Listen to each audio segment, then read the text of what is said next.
Presiden Joko Widodo resmi membentuk badan baru di bidang pertanian, Badan Pangan Nasional yang dibentuk dengan Peraturan Presiden Nomor 66 Tahun 2021 pada 29 Juli lalu.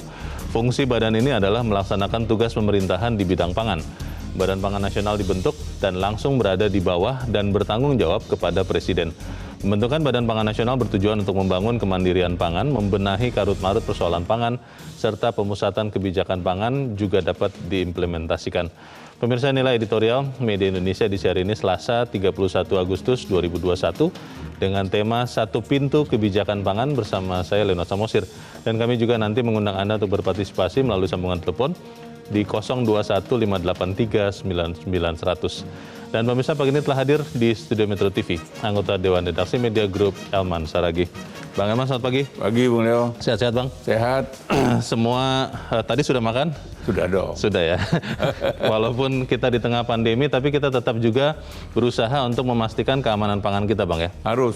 Dan itu adalah Badan Ketahanan Pangan, tapi Badan Pangan Nasional. Badan Pangan Nasional. Tapi sebelum kita bahas soal itu, Bang Elman, kita lihat dulu pemirsa, ada beberapa berita yang menjadi perhatian media Indonesia untuk hari ini. Yang pertama, ini headline, Bang Elman. PTM, pembelajaran tatap muka, patuhi prokes. Nah, ini kan mulai kemarin Jakarta sudah mulai sebagian pembelajaran tatap muka. Bagaimana, Bang? Ya, memang pilihannya memang tidak terlalu tidak terlalu mewah ya. Memang tentu saja para orang tua masih banyak yang merasa takut kan. Was-was ya? Was-was. Tetapi kan ini kan pilihan-pilihan yang sulit kan. Betul. Dan harus kita tempuh. Nah, sekarang kita berharap ya. Berharap terutama para guru ya. Para guru dan pengawas di sekolah. Betul-betul memperhatikan para anak didik harus tetap menggunakan masker. Dan menjaga jarak dengan sesama. Gitu. Jadi terutama ketika datang dan ketika mau pulang. Betul.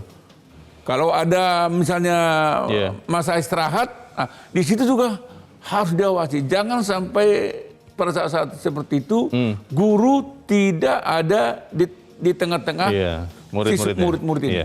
Karena beberapa temuan katanya begitu, Bang.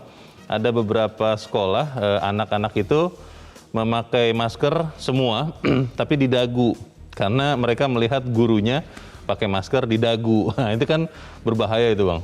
Nah, memang ya kalau itu tidak hanya murid, masyarakat juga. Bahkan yang bermasker kepalanya. Itu dia. Jadi ini contoh-contoh buruk. Jadi kita tidak boleh itu biarkan seperti itu ya, Bang. Tidak boleh.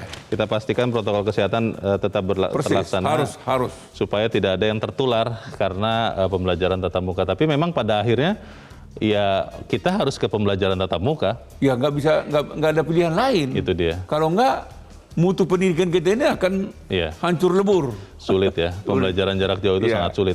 Baik, kita tinggalkan berita itu, kita ke berita selanjutnya.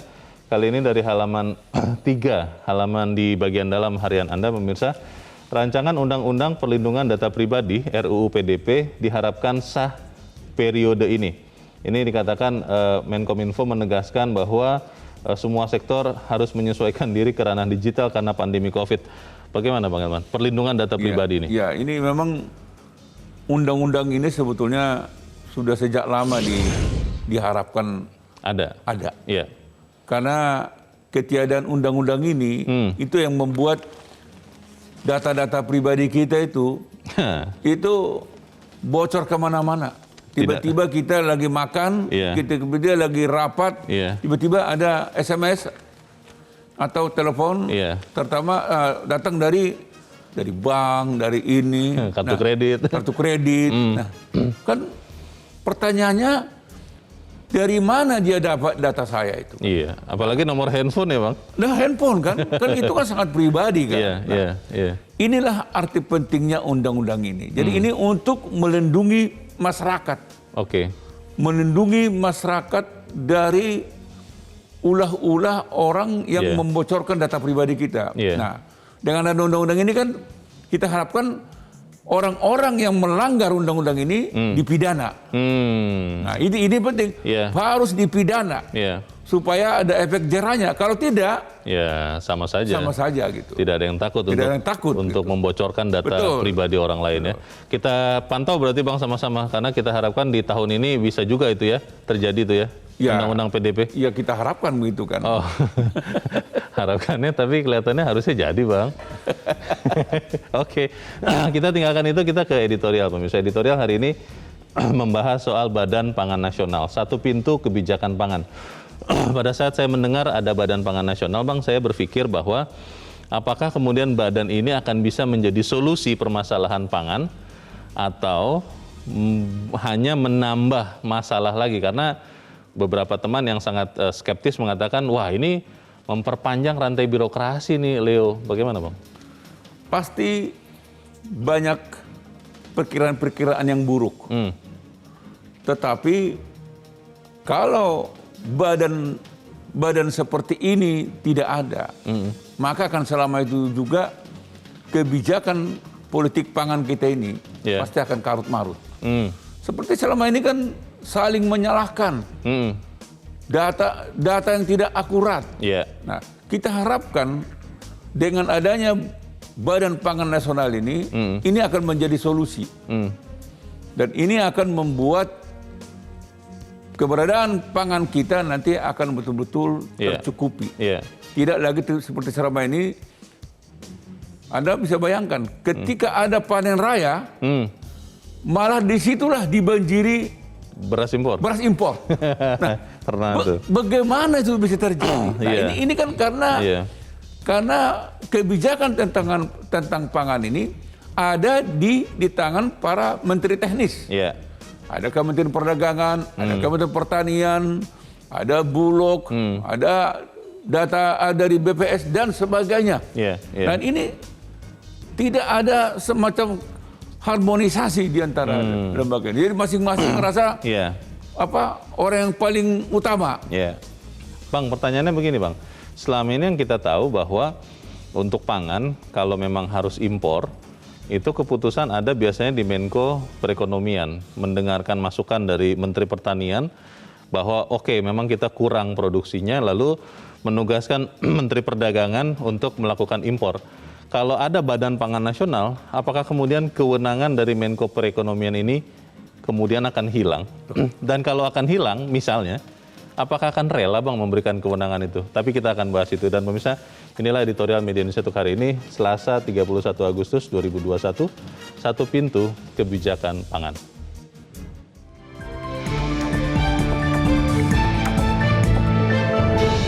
Satu pintu kebijakan pangan.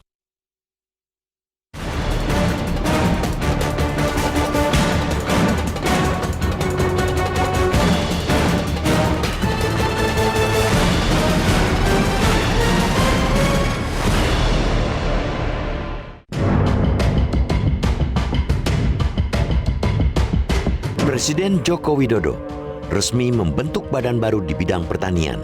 Namanya Badan Pangan Nasional. Dibentuk dengan Peraturan Presiden Nomor 66 Tahun 2021 pada 29 Juli.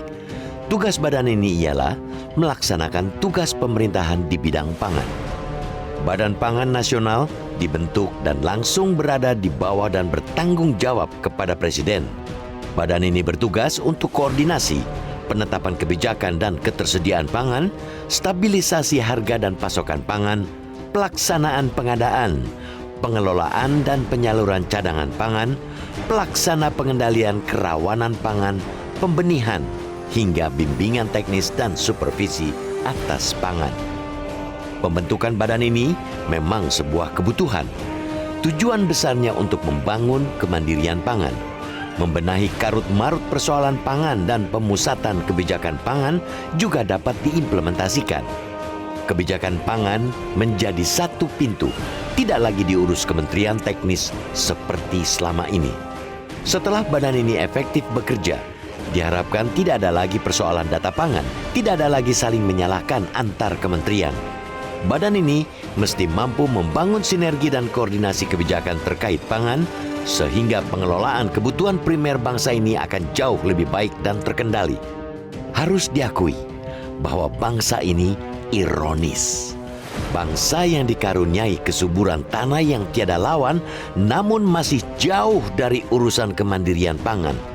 Jargon swasembada pangan sekadar janji politik.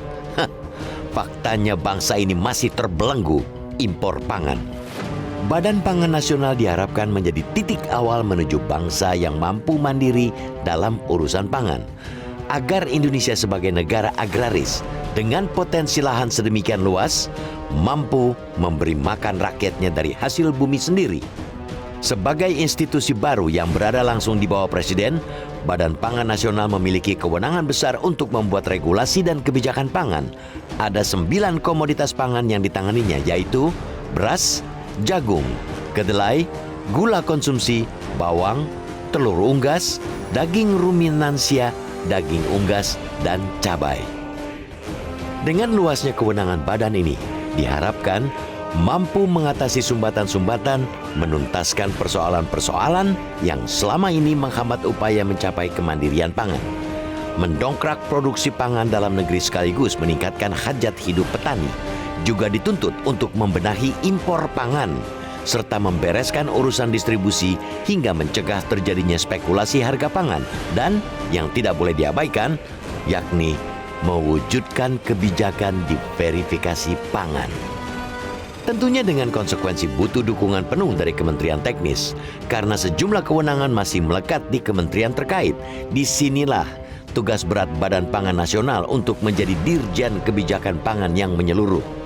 Memastikan tidak ada lagi ketidakharmonisan kebijakan beberapa menteri dan lembaga negara dalam urusan pangan nasional. Pengelolaan pangan dari hulu ke hilir harus membaik, mulai dari produksi, pengadaan, penyimpanan, dan distribusi pangan. Memastikan harmonisasi kebijakan pangan sehingga tidak ada lagi misalnya ketika panen raya, pasar tidak dibanjiri beras impor. Begitupun saat harga di konsumen rendah atau tinggi tidak lagi melakukan operasi pasar serampangan. Badan Pangan Nasional mestinya menjadi solusi persoalan. Ia adalah perwujudan hadirnya tangan negara yang bekerja dan memastikan hal ihwal menyangkut hajat hidup pokok seluruh rakyat. Paling penting lagi, persoalan pangan tidak lagi dikuasai mafia impor pangan.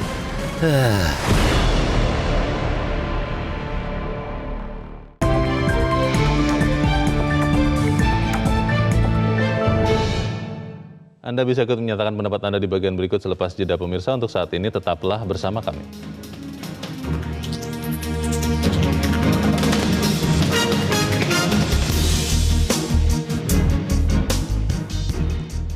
Terima kasih pemirsa, Anda masih bersama kami di Editorial Media Indonesia. Bang Elman, kita mau bertanya dulu Bang. Kita sudah terhubung lewat saluran telepon pada saat ini dengan Guru Besar Institut Pertanian Bogor, Dwi Andreas Santoso. Pak Dwi, selamat pagi. Selamat pagi Mas. Ya, Prof. Dwi, melihat Badan Pangan Nasional ini harapan sudah sekian lama dan akhirnya dibentuk juga oleh pemerintah. Pertanyaannya Pak Dwi, apakah Badan Pangan Nasional ini akan menjadi solusi soal pangan yang selama ini sering bertikai antar lembaga, antar person juga, atau bisa jadi malah memperpanjang rantai birokrasi? Pak Dwi melihatnya bagaimana? Ya, ini sangat menarik pembentukan Badan Pangan Nasional karena ini sebenarnya juga amanat Undang-Undang Pangan Nomor 18 tahun 2012 ya. Karena pada saat itu di akhir tahun 2014 saya diminta oleh Presiden kami waktu di tim transisi untuk menyusun konsep awal terkait Badan Pangan Nasional. Dan konsep awal Badan Pangan Nasional itu justru akan memperpendek rantai birokrasi, kan? Jadi bukan memperpanjang rantai birokrasi, justru konsep kami dulu memperpendek rantai birokrasi. Karena apa? Menangani pangan itu tidak bisa dari rapat ke rapat lalu kemudian diputuskan sangat terlambat, tidak bisa. Harus diputuskan dalam tempo yang relatif cepat untuk mengatasi masalah pangan ini. Untuk itu dulu konsep awalnya Badan Pangan Nasional ini selain berperan sebagai regulator, dia harus memiliki peran juga sebagai operator. Sehingga kebijakan pangan ini selain memperpendek rantai kebijakannya, juga mempersingkat rantai pelaksanaannya itu, operasinya itu. Ya. Pak Dwi, kalau melihat selama ini kan biasanya ketika misalnya pemerintah memutuskan impor beras, maka nanti yang mengimpor ditugaskan adalah Bulog. Tapi kalau sekarang dengan ada Badan Pangan Nasional, nanti yang memutuskan kalau misalnya harus impor beras itu siapa dan yang mengeksekusinya siapa, atas perintah siapa, Pak? Ya sudah barang tentu Badan Pangan Nasional ini ditangani sepenuhnya oleh Badan Pangan Nasional. Tidak seperti sebelumnya kan, bahwa mengimpor beras medium kan. Beras medium ini kan hanya boleh dilakukan oleh pemerintah. Beras medium harus melalui Rakortas, rapat koordinasi terbatas. Yang di sana melibatkan Kementerian Pertanian, melibatkan Kementerian Perdagangan, Bulog itu sendiri, dan juga Kemenko Perekonomian. Sekarang nggak lagi, jadi langsung ditetapkan oleh Kepala Badan Pangan Nasional kan. Lalu Kepala Badan Nasional langsung bisa menugaskan Bulog. Karena di dalam proses pendelegasian kewenangan, di sana jelas sekali bahwa BUMN, Kementerian BUMN menguasakan ke Badan Pangan Nasional untuk memutuskan penugasan perum Bulog. Itu sudah sangat jelas di pasalnya. Baik. Ya.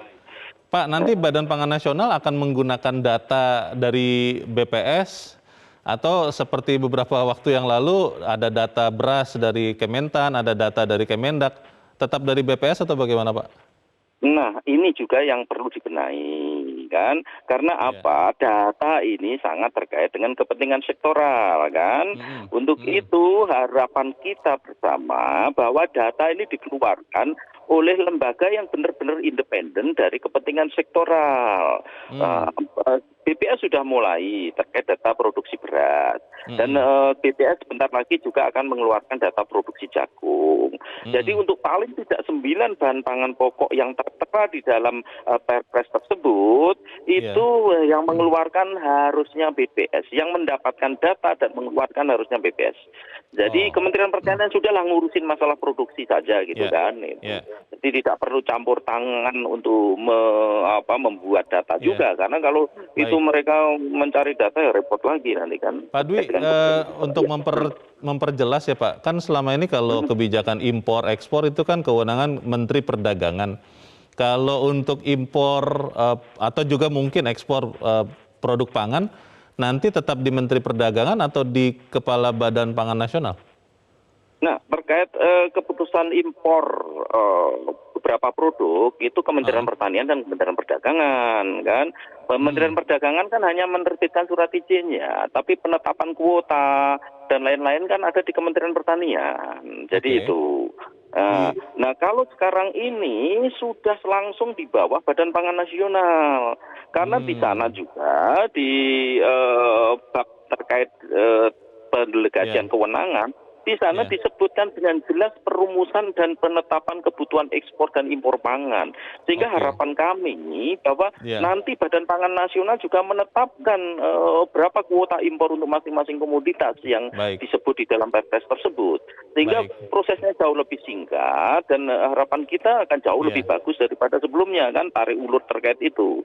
Karena apa, Mas? Ekspor impor pangan ini memiliki nilai yang luar biasa besar. Tahun 2020 saja itu 180 triliun loh, bisa dibayangkan betapa menggiurkan kan terkait dengan kebijakan ekspor impor ini gitu kan. Baik.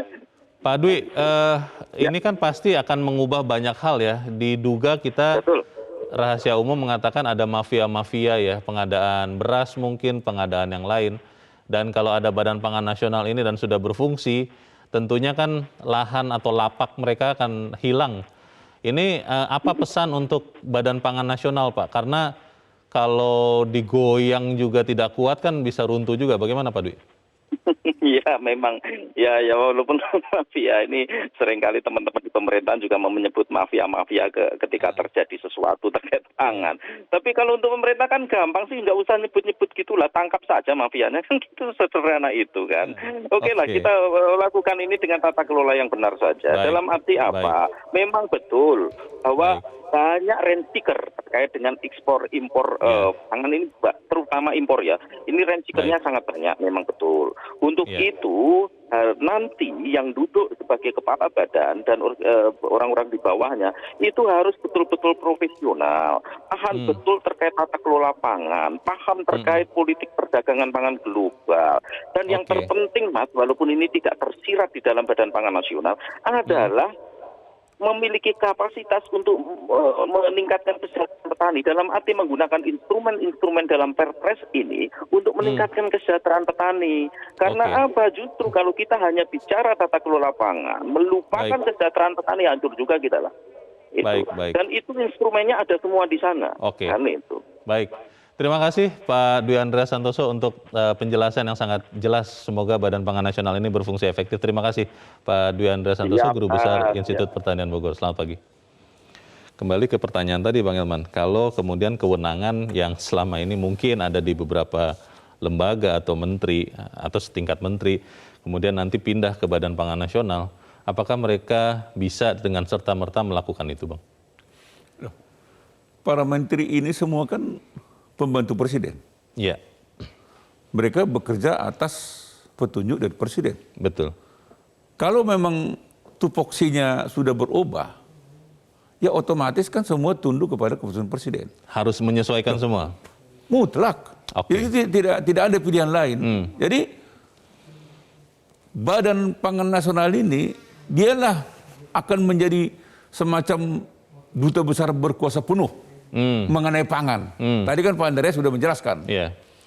Bahkan Bulog pun sudah didiketkan untuk melaksanakan apa yang diperintahkan oleh Badan Pangan Nasional. Jadi menurut saya ini yang namanya satu pintu kan. Tidak ada lagi pintu-pintu lain. Kalau selama ini kan banyak pintu. Nah disitulah maka terjadilah mafia-mafia import ini. Dengan adanya lembaga yang baru ini, kita berharap pukulan pertama akan dirasakan oleh para mafia impor. Dia akan terkulai dia nanti.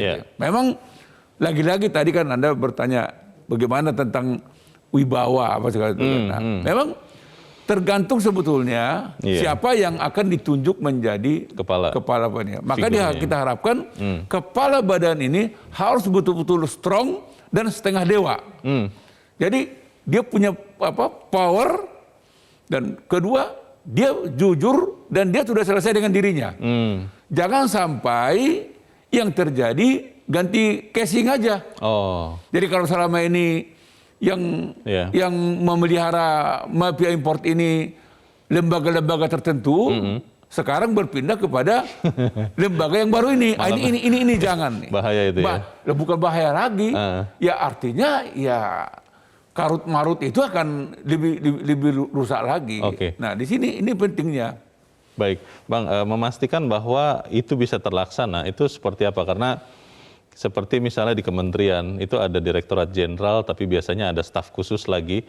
Pengalaman kita, wartawan ke kementerian itu, nanti akan ada tumpang tindih, akan ada saling kekuasaan, begitu adu kekuasaan. Bagaimana memastikan itu akan kita bahas di bagian berikut. Dan pemirsa tetap bersama kami, Editorial Media Indonesia, segera kembali.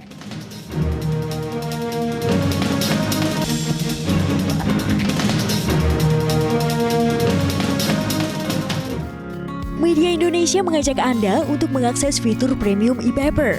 Dengan sajian konten berbasis intelektual dan meneguhkan kebangsaan, Media Indonesia tampil dengan lebih dinamis melalui e-paper Media Indonesia yang dapat Anda akses kapan saja, di mana saja.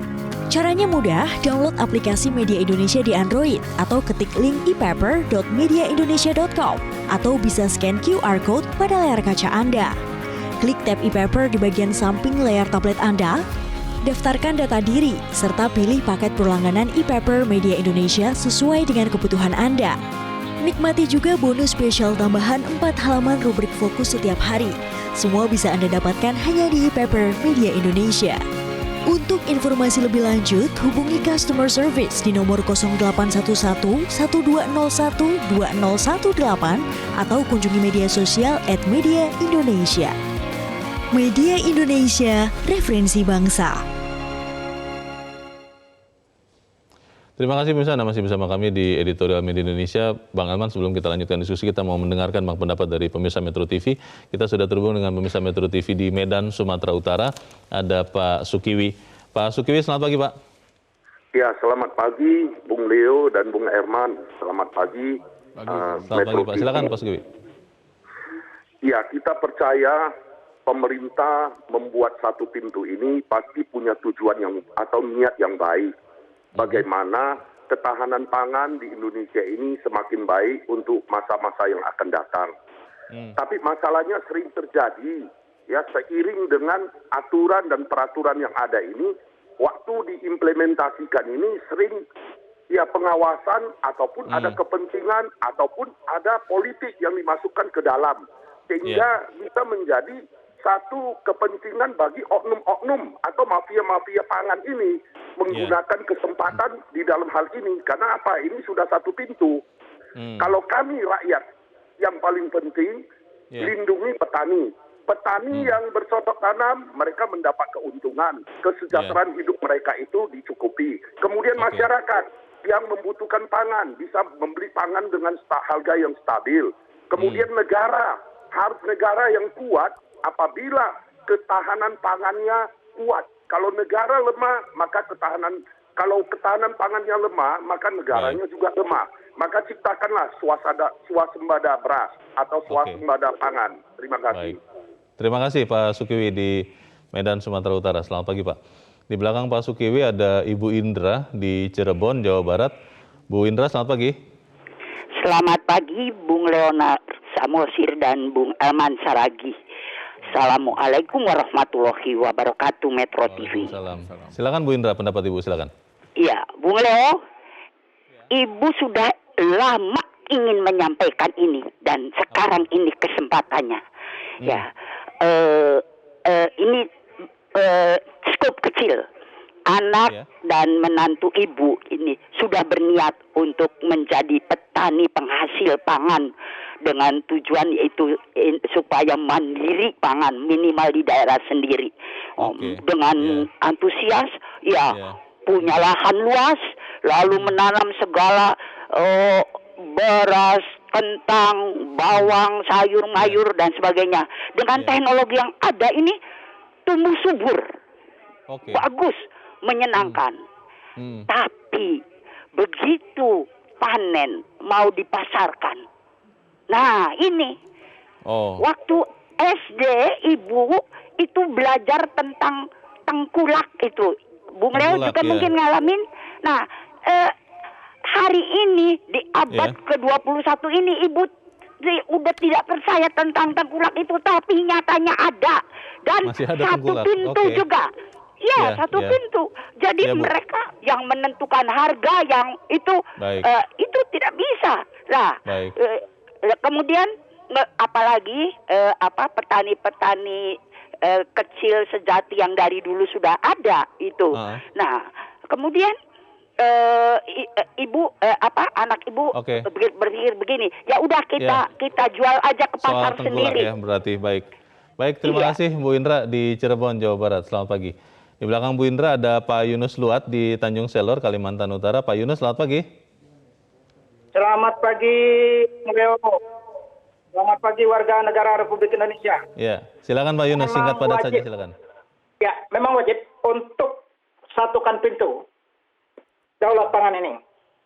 Presiden Republik Indonesia Jokowi secara resmi telah membentuk Badan Nasional di bidang pertanian, yaitu melalui Perpres nomor 66 tahun 2021 tentang Badan Pangan Nasional. Baik. Ya, ini supaya tidak lagi kita mengimpor terus pangan. Kalau perlu suatu saat kita lah yang mengekspor, kasih keluar, karena lahan pertanian kita besar.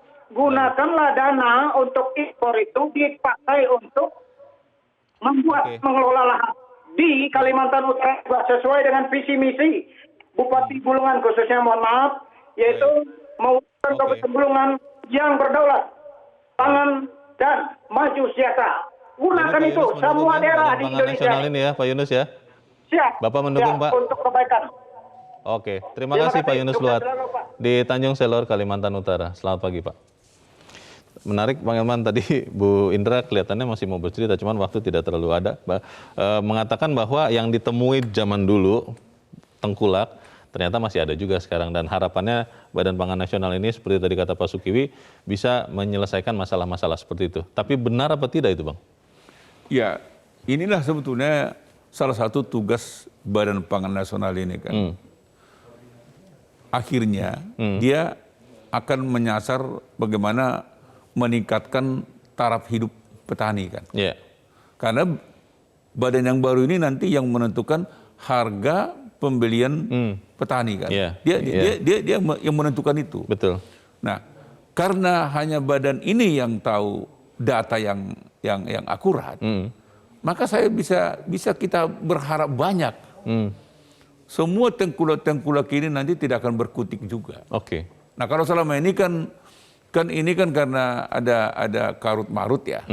Ada Kementerian Pertanian, ada Perdagangan, ada Kemenko Perekonomian. Jadi ini yang membuat ya tidak seragam kan. Nah, menurut saya karena tujuan akhirnya itu nanti untuk membangun kemandirian pangan, maka tentu musuh-musuh yang selama ini melakukan yang mengganggu keberadaan pangan nasional itu harus disingkirkan kan. Ya seperti mafia pangan, tengkulak kan begitu. Ini kan sebetulnya kan jujur aja, ini kan ada yang melihara kan. kan nggak mungkin ada tengkulak kalau tidak ada yang melihara. Karena ikut menikmati ya. Ya karena ya siapa menikmati apa kan ini kan semua juragan ini semua. Mafianya juga juragan. Yang berkepentingan tentang mafia ini kan banyak juga. Dan ini juga ada oknum-oknum pejabat juga kan gitu. Oke, Bang, kalau bicara Badan Ketahanan Pangan dan akhirnya kan kita nanti bicara kepalanya, siapa yang akan jadi kepala. Figur seperti apa yang harus menjadi seorang kepala Badan Pangan Nasional? Karena kalau tadi kan usulan Pak Dwi Andreas Santoso harus orang yang profesional dan harus orang yang mengerti industri atau dunia produksi pangan. Nah, pertanyaannya kalau diambil dari orang-orang itu juga, kan susah kita mencari orang-orang yang relatif dalam tanda petik tidak terkait dengan banyak kepentingan yang tadi itu, Bang. Gini, Bung Dewo. Sebetulnya dalam kabinet ini kan Presiden Jokowi sudah memperlihatkan itu kan. Ketika mengurusi Kementerian Kesehatan ini kan ahli keuangan kan sekarang ini kan. Oh iya. Itu Menteri Kesehatan kalau selama ini harus dokter, ini nggak ada urusan dengan dokter. Itu selama ini mitos mungkin begitu ya Pak, kebiasaan ya. Dan buktinya bagus kan? Bisa. Kementerian Kesehatan, Menteri Kesehatan itu kan bagus. Karena yang diutamakan sebetulnya kepemimpinan, leadership. Dia bisa menggunakan orang lain kan gitu. Para ahli banyak. Memanage orang-orang yang ahli sudah kesehatan ada. banyak. Dia nggak perlu ahli kesehatan, tapi dia mampu menggerakkan para ahli kesehatan. Ini juga sama. Jadi kan tidak perlu insinyur pertanian, ahli pangan, tetapi dia punya leadership, ya kan? Dan yang harus kuat. Dan dia harus strong. Zaman dulu ini sudah dibuktikan ada yang namanya katakan kalau memang dia seorang penegak hukum. Artinya kalau Anda katakan ada banyak. Dulu ada contoh misalnya Pak Hugeng misalnya kan. Ini kan juga setengah dewa. Ada di kejaksaan namanya Pak Baharudin Lopa. Ini juga setengah dewa. Di pengadilan ada namanya Pak Bismar Siregar. Ini kan setengah dewa. Dan banyak lagi. Dan menurut saya kita tidak kekurangan orang untuk ditunjuk memimpin lembaga ini. Nah, tinggal lagi memang bagaimana Presiden memberikan power. Nah, kalau saya lihat keseriusannya Presiden Jokowi ini kan, dia ingin mungkin memutus mata rantai perlu waktu kan. Tapi paling tidak seperti yang dikatakan Pak Andreas tadi, mengurangi, memperkecil rentang kendalinya ini. Mata rantai yang membuat para mafia-mafia ini bisa bisa menikmati kan gitu. Nah, nanti ini dengan pendeknya mata rantai ini, menurut saya apa yang dikhawatirkan oleh Bung Leo ini mudah-mudahan tidak terjadi. Pertanyaannya berikutnya begini Bang, ketika badan ada di pusat di Jakarta saat ini, sering beberapa badan yang lain itu tidak efektif menjangkau di daerah karena tidak punya kepanjangan tangan. Kalau kementerian kan di Jakarta ada, tapi ada dinas-dinasnya di daerah-daerah. Nah, bagaimana Badan Pangan Nasional ini memastikan soal alokasi, produksi, mungkin juga kalau nanti terpaksa harus impor itu benar-benar akurat di daerah karena kan tidak ada kepanjangan tangan di daerah ya Bang?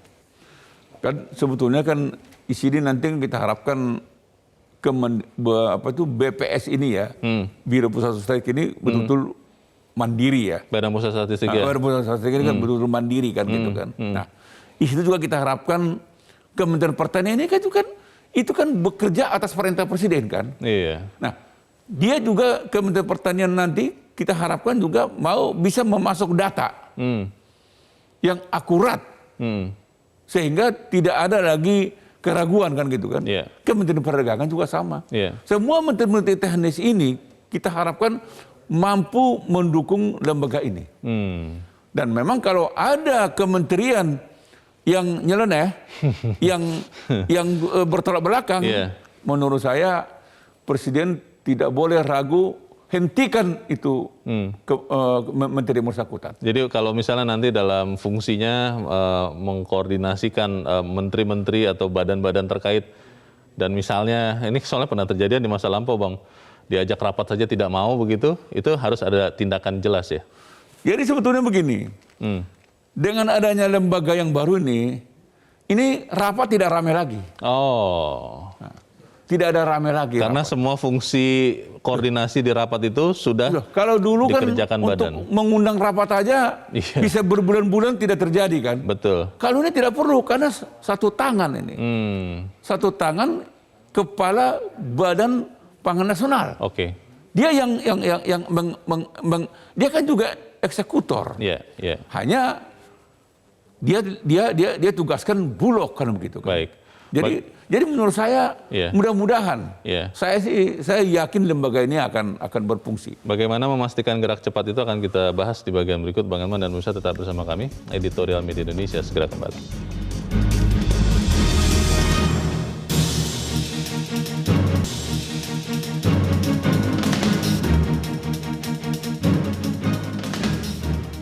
Terima kasih masih bersama kami di Editorial Media Indonesia. Kita di bagian akhir dari diskusi kita pagi ini. Bang Elman, niat yang baik ini harusnya eksekusinya juga baik Bang. Bagaimana kemudian nanti memastikan bahwa Badan Pangan Nasional ini dipahami dengan baik oleh semua yang lain dan juga mereka mau mengikutinya, itu seperti apa Bang?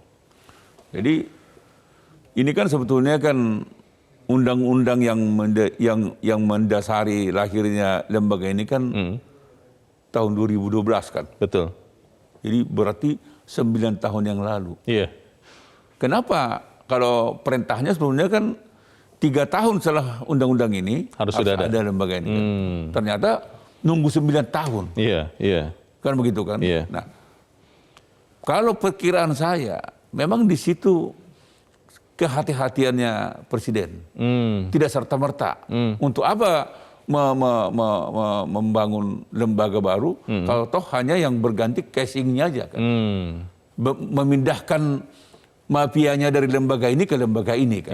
Untuk apa? Kan pentingnya lembaga ini kan untuk solusi kan. Bukan untuk memperpanjang mata rantai lagi kan. Nah, jadi dibutuhkan 9 tahun. Memang tidak sangat hati-hati. Nah, saya yakin hari inilah Presiden sudah melihat waktunya sekarang. Tidak boleh lagi ditundakan gitu.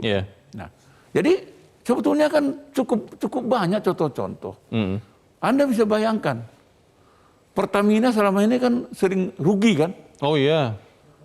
Rugi. Selalu merugi kan? Selalu merugi kan gitu kan. Walaupun kalau dipikir ya harusnya tidak rugi. Tidak masuk akal. Iya, itu dia. Sekarang kan bisa untung kan? Artinya bisa. Sudah terbenahi ya? Sudah terbenahi dia kan. Nah, ini juga bisa. Jadi kalau selama ini saya bisa bayangkan betapa nikmatnya mereka ketika melihat karut-marutnya yang mengatur pangan ini. Karena semua dapat bagian itu ya.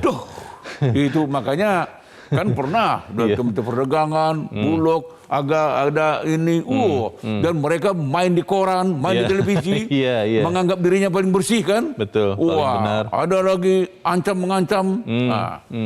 Dan disitulah sebetulnya jadi membuat mafia itu makin menikmati. Dia tinggal dia teropong dari jauh, cocok kalian bertempur. Sekarang saya percaya mereka ini sekarang begitu dengar ini, dia mulai napasnya pun mulai apa dia? Mulai 1-2 nih. Mulai khawatir. Kita mati nih. Buktinya Petrol mati. Iya. Ini juga bisa mati. Yang dulu kita pikir akan susah untuk diberantas tadi kan itu, Pak Bang. Andreas bilang. 150 triliun nilai 180, Bang. 180 triliun nilai impor pangan tahun 2020. Iya. Anda bisa bayangkan kalau 180 triliun ini dibelanjakan dalam negeri.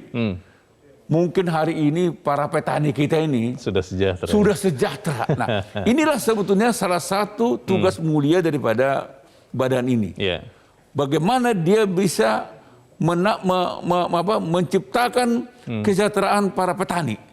Jadi kalau dulu misalnya begitu panen harga gabah itu langsung turun, nah ke depan tidak boleh lagi begitu. Tidak boleh seperti itu. Nah, kenapa?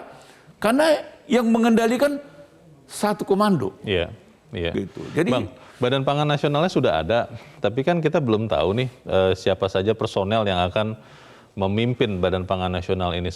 Harapan kita orang ini bisa benar-benar diterima, walaupun pasti kalau yang disebut mafia-mafia itu pasti tidak suka. Berapa lama kita harus menunggu figur yang akan memimpin Badan Pangan Nasional ini, Bang? Kalau perkiraan saya, Leo, sebelum saya jawab itu, sebetulnya di salah satu kantongnya Pak Jokowi sudah ada ini. Apakah di kantong kiri, kantong kanan, atau saku atas, kita nggak tahu. Kenapa harus dikantongi, Bang? Kenapa harus dikantongi? Tidak langsung diumumkan saja? Loh, tidak perlu, jangan dulu diumumkan. Dia bereskan dulu apanya nih dulu. Strukturnya apanya kan gitu, beres, baru apa. Memang tidak, kita nggak akan bisa berharap seketika itu orang langsung bertepuk tangan. Mungkin orang-orang yang selama ini menikmati, dia akan mengeluarkan analisa-analisa yang mengerikan. Wah, ini berbahaya, ini bagaimana, ini. Tetapi itu nggak sampai 3 bulan, begitu terlihat hasilnya, itu semua diam. Pertamina juga begitu berhasil, semua langsung diam juga. Baik, kita tunggu saja sama-sama nanti seperti apa, dan kita sama-sama awasi ya Bang bagaimana bekerjanya untuk membuat pangan ini tersedia dengan baik. Bang Elman Saragih, terima kasih sudah di tempat ini Bang. Selamat pagi. Pemirsa, sebagai institusi yang baru yang berada langsung di bawah Presiden, Badan Pangan Nasional punya kewenangan besar untuk membuat regulasi dan kebijakan pangan. Badan ini juga harus memastikan harmonisasi kebijakan pangan. Dengan begitu tidak ada lagi, misalnya ketika panen raya, pasar dibanjiri beras impor. Badan Pangan Nasional harus menjadi solusi perwujudan kehadiran tangan negara yang bekerja dan memastikan hal-hal yang menyangkut hajat hidup seluruh rakyat. Paling penting lagi, persoalan pangan tidak lagi dikuasai mafia impor. Saya Leonard Samosir, terima kasih Anda sudah menyaksikan. Tetap pakai masker Anda, cuci tangan, dan kalau tidak perlu tidak usah kemana-mana. Selamat pagi.